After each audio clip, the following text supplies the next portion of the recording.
ছিল না, হ্যাঁ তো উনি তো বললো তাই। তা তোমার কি বক্তব্য?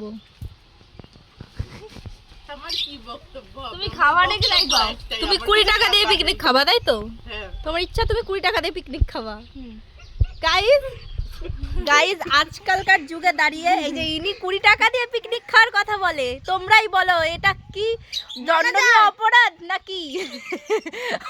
আর উনি বলছে কি যে আমি ইনকাম করবো যেদিন সেদিন খাওয়াবে। আমি বলছি ঠিক আছে, আমাকে শ্বশুরে নিয়ে চল, আমি পরের জন্ম হয় এসে খাবো না।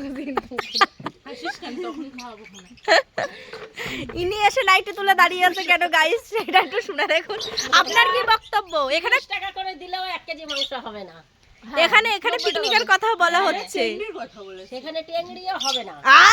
শালা নাইটে তুলে ঝগড়া করছে রে, নাইটে উঠাই দিচ্ছে। সেরা ঝগড়া গাইস, সেরা ঝগড়া হবে টিকিট কত করে নাকি জি? চুপচাপ থাকো, সব টেংড়ি খাওয়ার প্ল্যানিং হচ্ছে রাত্রে বেলায় গাইস। ওর মধ্যে গিলে আসবে, হ্যাঁ আসবে, গিলে আসবে, পেটে আসবে, চামড়া আসবে, জলে সব আসবে। কিনে বানাও যে কি বলে কি দাদাগিরি চলছে, তুমি 100 টাকা দিবা কি 3 নম্বর নাকি? বিজেপি পার্টি বলে আমরা তোলাবাজি করে খাবো এখন। ঘুষ দেবো, এই ঘুষ তুমি দেবে, আমরা শুধু আনে দেবো। খাবে কেউ নেই, উনি রান্না, তুমি ভাবো উনি ভাবুক হয়ে গেছে সুকান্ত।